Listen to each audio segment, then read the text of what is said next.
So Yes. your parents passed, sadly. I'm very sorry for your loss. Uh, Thank you.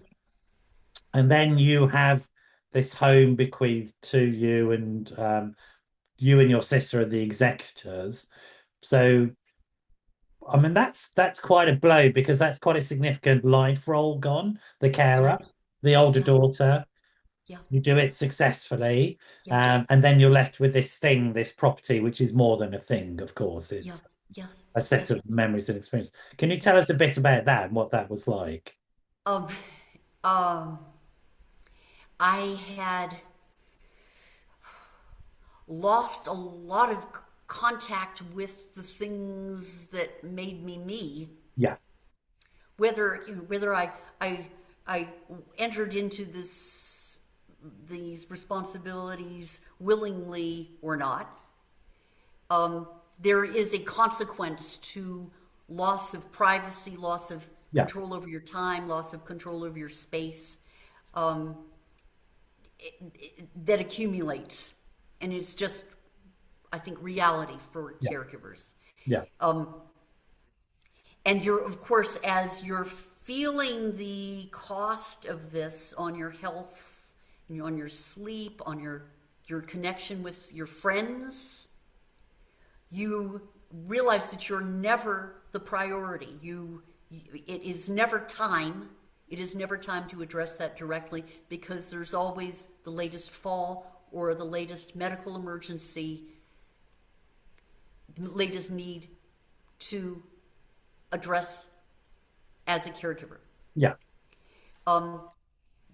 After a year and a half, as I say, with my sister, that we spent cleaning out the house as co-executors. And by the way, I just want to mention again, my brothers were also Yeah, co-executors, yeah, yeah. but they didn't live in the area by this time. I was a little bit depleted and wanted to find a way to recharge. I wanted to find a way to reconnect with the aspects of myself that we've been talking about, the writer and the actress and the creator, the creative person. And I was just feeling numb.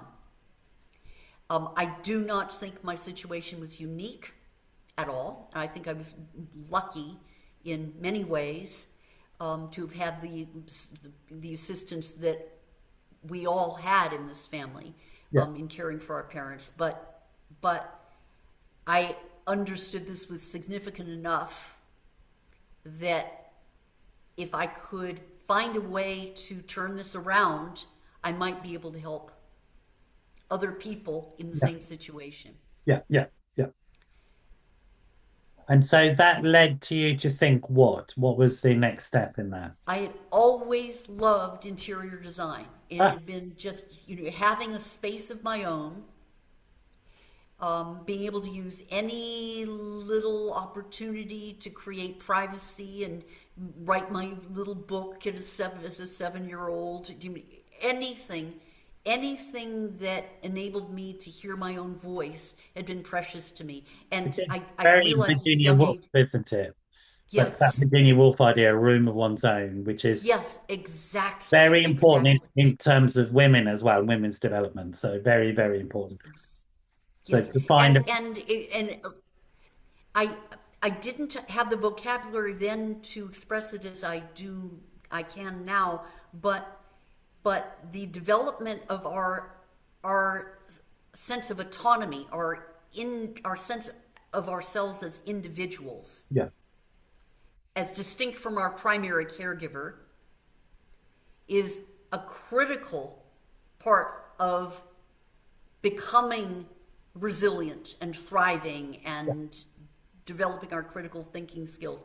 It really, we are supposed to separate gradually from our primary caregiver. But I realized at a young age that having one's own space, was was a an important tool to allow that to happen. So It's I also, always loved. I think it is also, there's a gender difference as well in that the privacy of boys and the individuation of boys is supported much more, than the privacy of girls and the individuation of girls. I mean, there's a different set of cultural expectations there. So I think women growing up have more of a sense of their personal spaces being impinged upon, including their bodies. I mean, sort of, I don't think men understand just how much women's bodies are impinged upon and their private spaces. Would You you? are Is that, so incredibly perceptive. ah, Yes, yes, yes, absolutely, right. absolutely. Because you have to fight for Right. individuation as a woman, Yeah, yeah, as a yeah, female. yeah. And it's It's also, a I mean, battle. it's right at the biological level, and it's a very current issue about who owns a woman's body, and it should Yes, be simple, though the woman who's inhabiting it owns it, of course. But even that now is under attack again. I mean, it's quite yes. extraordinary to But see. also, no, I mean, there's a question of who owns the woman's mind. Yes, Who yeah, owns a woman's mind? yeah, absolutely, absolutely. So Um, as early as yes. a child, Are who owns a woman's voice? exactly. So even as a child, even Yep. though you didn't have the Yep. vocabulary, you had that instinct to want to be Yes. you and to find out who you were, Yes. right? Yes. Yes. Okay. Absolutely. Okay. Absolutely. Yeah. Yeah. Yeah. If you like this video, please don't forget to like, comment, and subscribe.